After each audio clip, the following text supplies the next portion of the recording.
Hello and welcome to the presentation of my senior research project, The Effect of Organic Manure on Sweet Basil. My name is Daisy McLeod and I'm currently a senior at Chatham High School. When I graduate, I plan to attend the University of Kentucky to major in equine sciences. I chose this project to help my family and local community as it is directed towards small farmers and homesteaders, and I think that the information from this study could be beneficial to those in my area. Along with that, I would like to study science in college, and this agricultural aspect of this is relevant to my chosen major. The topic is also very important to me as an environmentalist, as the use of fertilizer can be detrimental to the environment, and the topic is highly underdeveloped. For a bit of background, basil is an herb in the mint family that is native to tropical regions ranging from Central Africa to Southeast Asia. However, it has become a very popular herb in the West, and is now an integral ingredient in the cuisine of many cultures. Before I could conduct my experiment, I had to delve further into the existing knowledge in the field through a literature review. I found that the most important aspects of research in my field were the evaluation criteria, integrated fertilizer use, and environmental concerns. Integrated fertilizer use is combining two different types of fertilizers, whether that be organic, biofertilizer, or synthetic fertilizer. Organic fertilizer includes any animal, plant, or fungus waste, which includes food waste. Biofertilizer is microorganisms that help mineralize nutrients within the soil, such as phosphate-solubilizing bacteria. Synthetic fertilizer is made of man-made chemicals such as ammonium nitrate and ammonium phosphate. Integrated fertilizer use can be any combination of these three. While the integrated use approach is less relevant to the current study, any study conducted using this technique and specifically organic fertilizer, can contain useful data and helpful comparisons. A major concern for researchers in my field is leaching or fertilizer runoff. Leached fertilizers can end up in waterways and spike their bacteria population, which in turn causes an algae bloom. Algae blooms are detrimental to aquatic life, as the algae causes the oxygen concentration in the water to spike, which can cause many marine life to die. As found by a recent study, there is excess spent mushroom substrate that is going to waste in many areas. This substrate can be useful as an organic fertilizer, and the excess is dangerous as it can potentially leach into waterways. The final important aspect of research is the evaluation criteria, or the way that researchers collect and measure data. This can help farmers to create crops specific to an area's needs. Most commercial farmers want to grow the biggest and heaviest crops and fruits in the shortest possible amount of time, so yield is the most relevant evaluation criteria for them. Essential oil and nutrient composition are much more important to small farmers and homesteaders, as they often have a specific capacity for the amount of crops they can grow, and therefore it is better for them to know the quality of their crops rather than the quantity. All of these things brought me to my research question. How does animal manure as organic fertilizer affect the yield of basil plants in order to create a plant most useful for human consumption? My research hypothesis is if I fertilize basil plants with different animal manure organic fertilizers, then the plants grown with cow manure will have the highest yield. And my null hypothesis is if I fertilize basil plants with different organic fertilizers, there will be no correlation between basil yield and organic fertilizer. My independent variable was the type of organic fertilizer used, and my dependent was the basil yield. My control group was grown with no fertilizer, and my constants were the type of plant, the type of soil, the light exposure, and the type of water. Then I gathered my materials, which were 80 sweet basil seeds and the basic materials required to grow them, which included the grow lights and the soil. I began by planting my basil in Jiffy peat pellets instead of a starter grow kit under grow lights. Once at least 50 of my seeds germinated, I collected my organic fertilizer from animals on my farm. I measured and thoroughly mixed 5.34 grams of each type of organic fertilizer into the soil until it was fully homogenized. Then I randomly selected 10 seedlings from my total of 55 to go into each of my treatment groups and planted them according to these groupings. I then monitored the growth of the plants, checking them once every 2 days, watering as needed, and measuring the height of the plants every 4 days. This continued for a total of 21 days, which is the generally accepted growing time frame for first basil harvest. Once the 21 days were up, I trimmed the plants at the base where the stem met the soil and recorded the weight of each one. Then I compiled my raw data and conducted statistical analysis. At a significance level of 0.05, there is insufficient evidence to justify rejecting the null hypothesis with a p-value of 0.14. This graph depicts the average height of my basil plants throughout my experiment. While I did not conduct statistical analysis on the height measurements, I felt that it would still be an interesting component to compare the 5 groups. The basil all stayed at fairly similar heights, especially within the first 4 days, which is the orange part of the graph. But as the basil continued growing, the heights began to vary more and more, and they also began to grow exponentially between measurements. This graph shows the average weights of the basil after 21 days.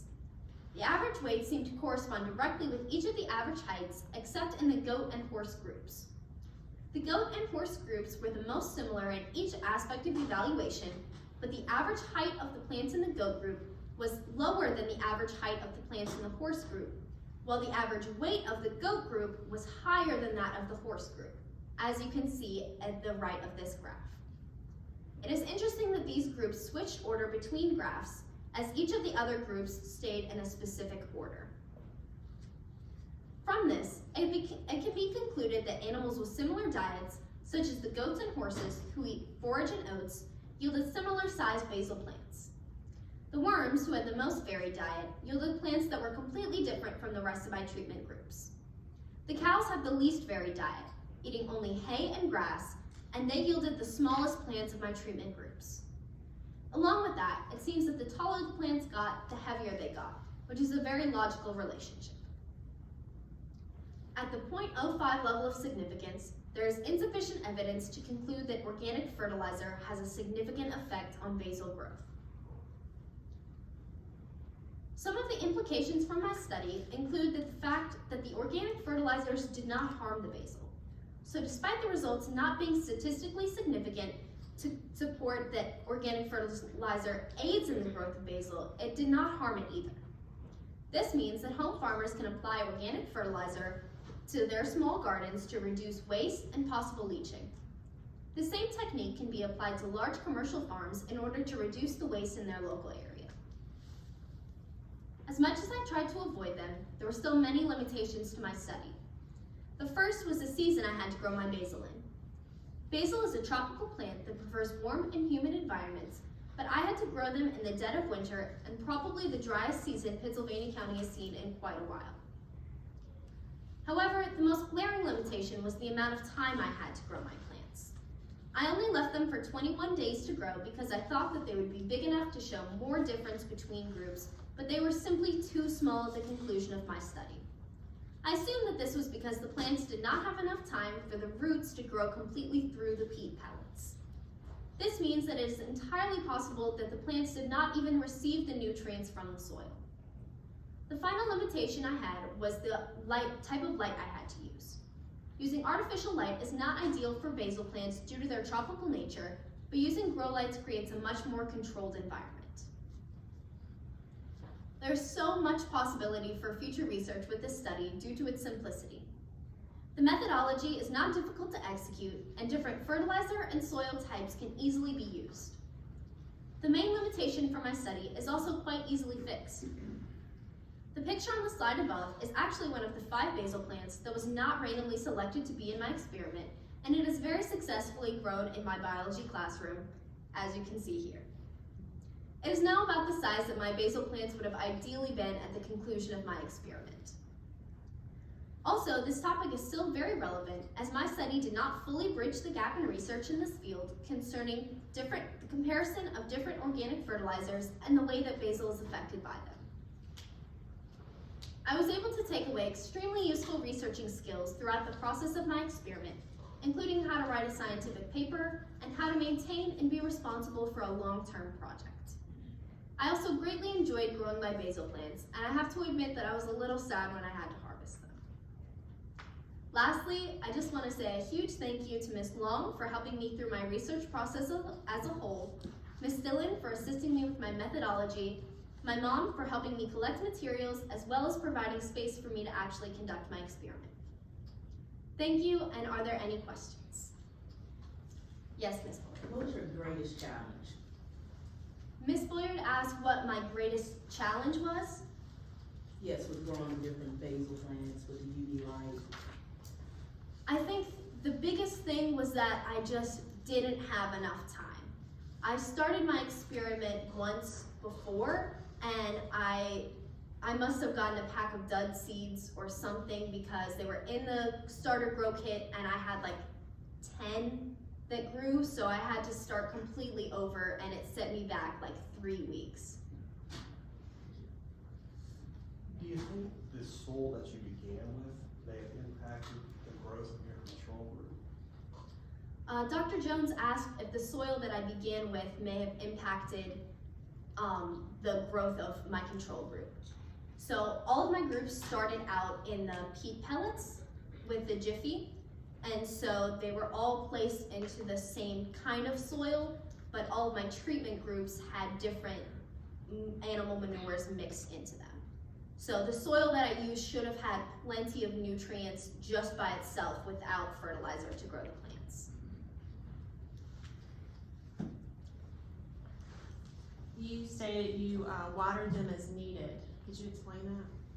Ms. Collins said that I watered them as needed, and she asked me to explain that process.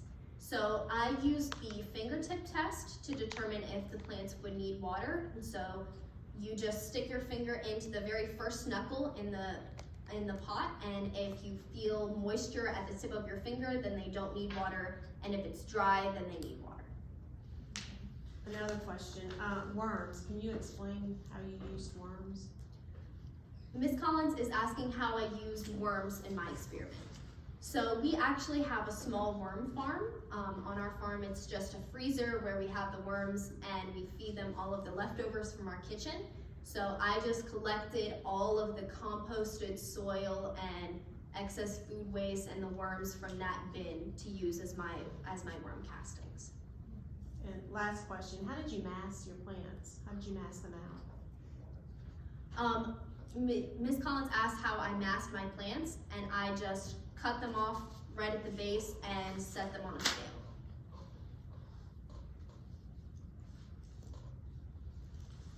Earlier in the presentation, you talked about other types of fertilizers like biofertilizers and synthetic.